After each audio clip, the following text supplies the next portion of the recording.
Hello everybody, my name is Bobby Tufarolo and today I'm going to be commentating for my Genius Hour over one of my film projects, York, A Town Revitalized, a film by RTG Productions, which consists of myself, Daniel Risser, and Carter Grimm.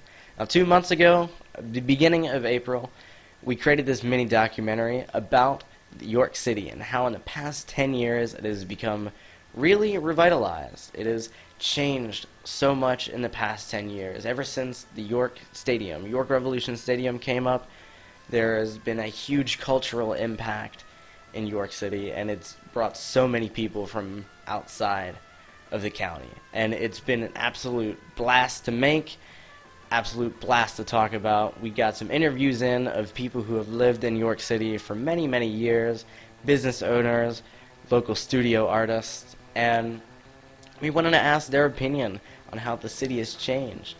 And in this project, it kind of highlights this. So let's get started here.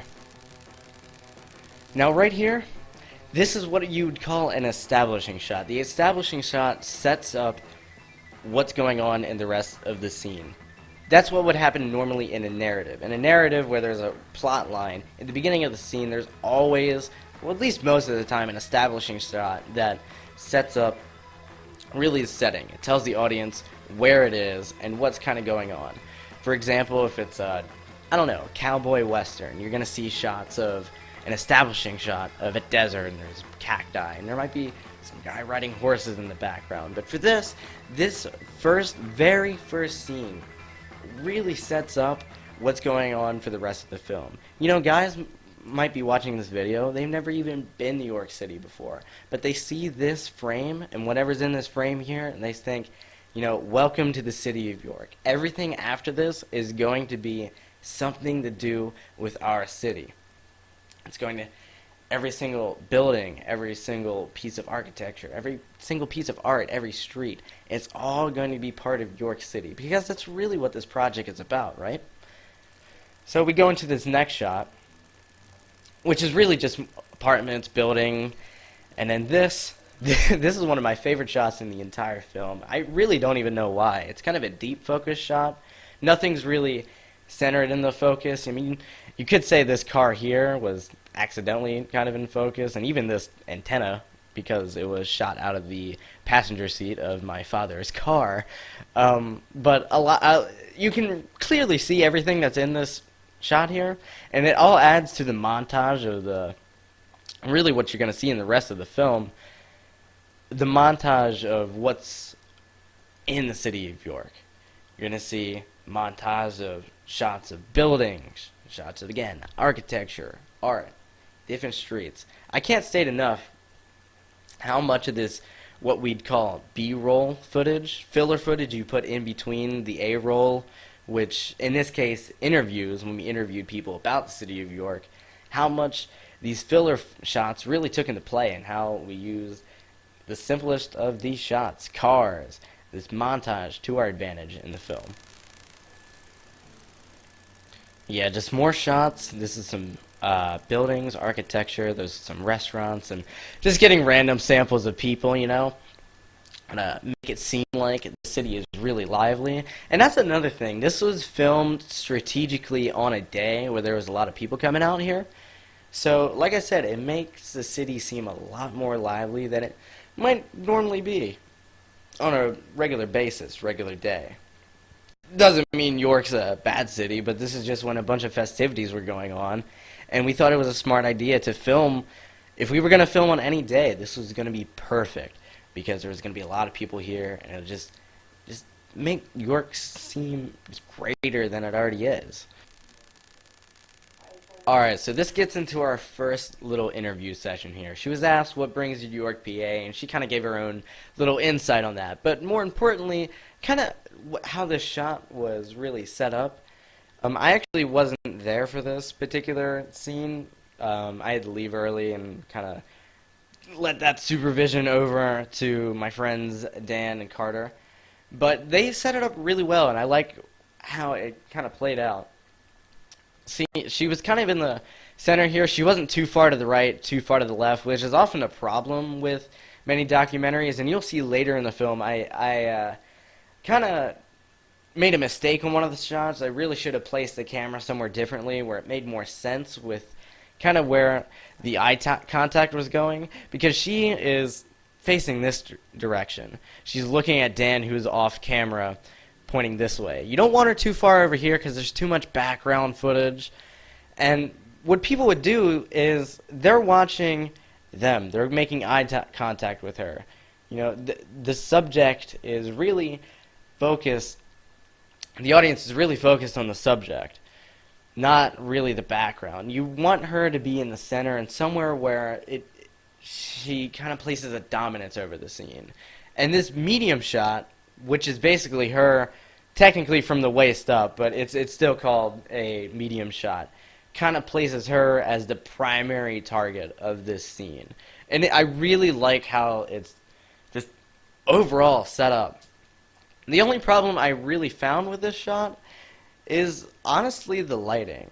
And really, we couldn't really do much about that, and that goes for the other two interviews that we did.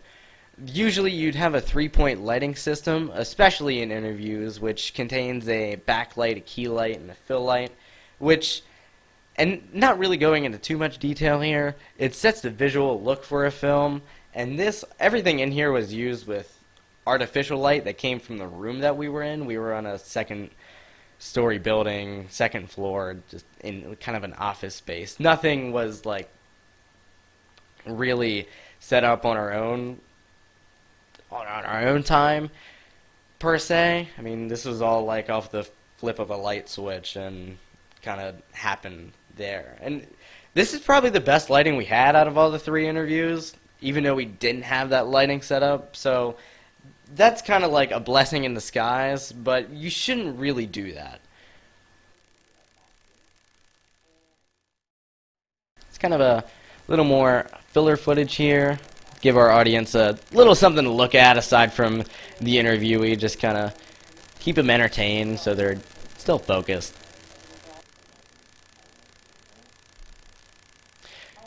Now this is another filler footage that I'm honestly really proud of. It's 2 panning shots of the Central Market. Now panning is going from left to right on a single axis basis.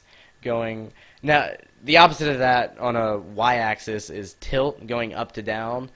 But pan is used for that kind of shots, and because where we were in location-wise, we were on the 2nd floor of the Central Market, going from left to right, trying to encompass who is in there, kind of what it all looks like. You wouldn't want to go up and down from the floor to the roof. You want to see who's actually in there. So that's really nice, the way we put that in there.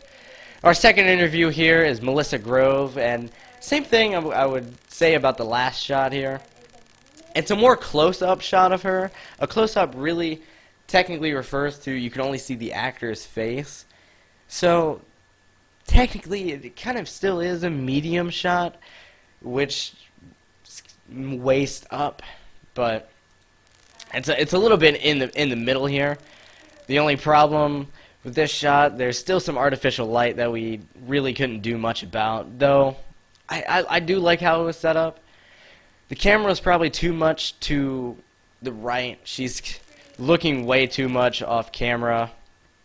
I'd say the interview, just her eyes don't really match up, and I feel like she should be facing more towards the camera and kind of more towards the audience, but you never want the eyes to go directly into the camera, because you aren't the interviewer. There's someone off camera who's often interviewing, and that's also another thing. A lot of these shots should have been over the shoulder. We should have had the camera angle placed behind Dan Risser, who was the interviewer throughout the entire thing. You kind of see his shoulder and who he's talking to. And so their eyesight is more directed towards the camera, but it's not exactly too much. Like this, she's almost pointed 90 degrees away from us, almost looking directly to the right, nowhere near the camera, which really we should have done something differently about that. This I liked. We only used 1 camera in this shot, but I kind of backed it up from getting a little close up, and then yeah, it almost looks like it's going from one angle to a different angle, but it's really just me cropping in the same shot in and out, I've had people point out that, yeah, this looks like multiple different camera angles. And I guess that's a technique to use, especially on a low budget when you don't really have another camera to use throughout the film. So this was used very strategically, and we really like the turnout of that. Also, another problem with backing up to that, some of this background wasn't the best. You can see a chair and there's a closet. We were using kind of this curtain as a backdrop, but there was still stuff behind here that just doesn't look right. The ambiance wasn't right. Now we're getting to the next interview here, and something I really should have done throughout the entire film. Right here is outside of the studio of our next interviewee. And it's almost like an inside thing, but this establishing shot sets up right before we walked in, this is what it looked like. Like, we could have had a shot of the lady. Her name was Melissa Grove. She was a business owner. We should have got a shot of her business outside. And we should have done that right before we even walked in. Or maybe even after. But we get a shot of her business and then going over to her, instead of just the same old building after building, even though that still works with the footage. Now this shot kind of created some problems for me, and I didn't really like this to the fullest. It kind of had this film noir look, which is really... Film noir is when the shadows are really subjected onto the person's face, especially in documentaries. But it's when there's a dim key light. And we didn't even have like a 3-point lighting system. We had to use lamps around this lady's studio office. Like there wasn't much we could do to improvise upon her studio and try to make it look more lively and better. And also another thing really about this shot is she's way far to the left. And I really wish we could have fixed that somehow. But I think there was something in the way over here that we just ended up not doing that. And there's way too much space to the right here, just where the subject is, and it's just not good. Now this is just some more filler footage. This is our first time-lapse. It's a pretty good quality looking time-lapse. It was made with my Canon camera. What's interesting about this shot, though, that was here, it's stationary, but I kept zooming in onto the people that were in the street here. So it kind of looks like it is moving, but I have a better example of that later in the film. This one is an arguable shot here, just moving along in the car. I don't know if it's because we didn't have enough of that B-roll footage, that extra footage that we could have used in between. But I've gotten a couple comments from people saying, hey, that's too fast. Like, that's kind of out of nowhere. You go from this shot of this lady with a stationary camera on a tripod all the way to, and it's not even a pan either. It's almost like it's a tracking shot where it's a movement of the shot where the camera itself is no longer stationary. It's a handheld shot, really. I'm holding it with my hand outside of a car, and it looks a little bit shaky, even though you can edit that in the editor to try to make it a little more loose, but it's just going along a little too fast for some people. I mean, it's almost nauseating. Now this, I remember in the middle of the interview, we tried to change up her angle on this, and try to make it so that kind of background was a little less obstructed by some of the, just a little less obstructed. And even so, we still got a bag in the background here, and it just doesn't fit right. We probably should have set this up in a better location, even though we were kind of pressed for time. This is nice. This is done from a GoPro. It was pretty cool. It was stationary, but it was focused on this one little dot that was right about here. But I wanted to make it a little cooler, and I tried to make it pan, go from left to right, like it is doing there, and kind of encompass all the people moving around, and while the camera is moving with it. So it's a little more actiony, it's a little more exciting and interesting, instead of just a stationary time lapse. So that was really fun to edit. That worked out pretty well. So that's the same shot of the first interviewee that we had. Nothing too much more to talk about here. Here is probably the best time lapse. It is stationary. There is no panning. It is a similar angle to the one I had before using a smaller camera, except instead of it being centered, the subject being this building right across from the parking lot on Beaver Street, the other camera was on the ledge here, really focusing on these people. This one is focusing on the building, which you kind of capture the sunset at the end, and it was really cool. You can even see the clouds in the background. It was awesome. Here was a transition. Use this transition with the guy with piano and some other filler footage that we had. The only reason we had to use this transition is because the music track we used throughout the 0-minute marker and the 3:33, which I'm at now, the music track that we used exceeded only like 3 minutes, and we needed to change tracks to something else. So I kind of took advantage of some of the extra footage we had and trying to make a transition, and it worked. It worked. So I'm going to back up a second here. This was on Cherry Lane, and you know, this kind of looks like it's another one of those tracking shots where the camera is no longer stationary, and a tracking shot refers to something, a moving shot that appears to be stable, which is usually achieved by a Steadicam shot. A Steadicam shot is a gyroscope used to really avoid the shaky effect that is often associated with a handheld camera. Though despite this, this was actually with a handheld camera. It's hard to notice this because the frame was kind of edited out, so that shakiness was a little cropped. It seemed like it was going on a straight and solid motion on wheels, really. Or it might have been just my steady hand. You know, I'm good at really operating a camera. And this is another one of those multi-angle shots. It was still with the same camera, but I wanted to make it a little more spiced up, and this is what it should have been from the beginning. It should have had her on the right side here and not much extra space here, and it's kind of zoomed in. It's very close of being on the verge of what we'd call a close-up shot. It's still a medium shot. You know, you're just really in there, putting half of the subject, half of her body, fills up the frame. There's a lot that's going on here. Yeah, so we still have the film noir kind of going on here. And she's talking about the architecture, so we got footage of that same building again, and then one of the restaurants, which it's a pretty cool building, if I do say so myself.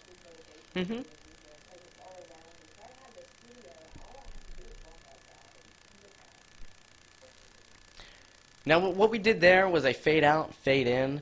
And we kind of did that to transition to the last question, which is arguably the most important and a great way to kind of close out what was going on. The question was, what's your favorite part about York?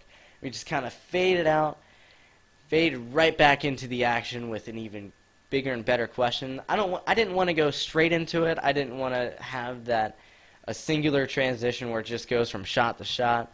I wanted to make it a little more dramatic, kind of pause it a little bit and just kind of extend what was going on in there into the next shot. And her response right here was the people. And so I paused. What she elaborated on her answer in a second here. But I wanted, then this next person right here, she said the exact same thing. She said the people, and then I went into her saying her answer. We're talking about people. We get a shot of the people. It's pretty cool. And then I go back directly into her answer about the people.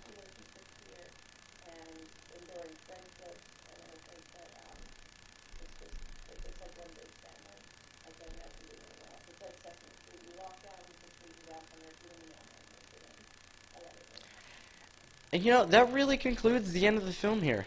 And I also wanted to end the film on a dramatic note.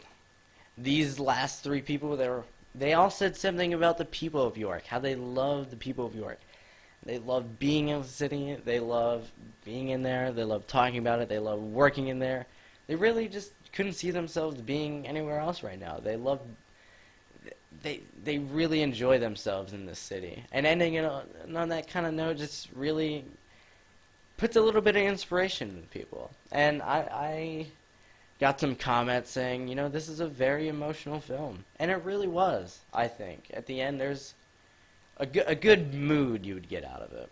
And yeah, that really concludes little process here. I know it kind of got a little long here, but you know, I hope you kind of learned something about it, learned a little bit of the process behind how I made this film, and I hope you enjoyed it. Check out my YouTube channel at #Onions for more of my projects, and I'll see you next time.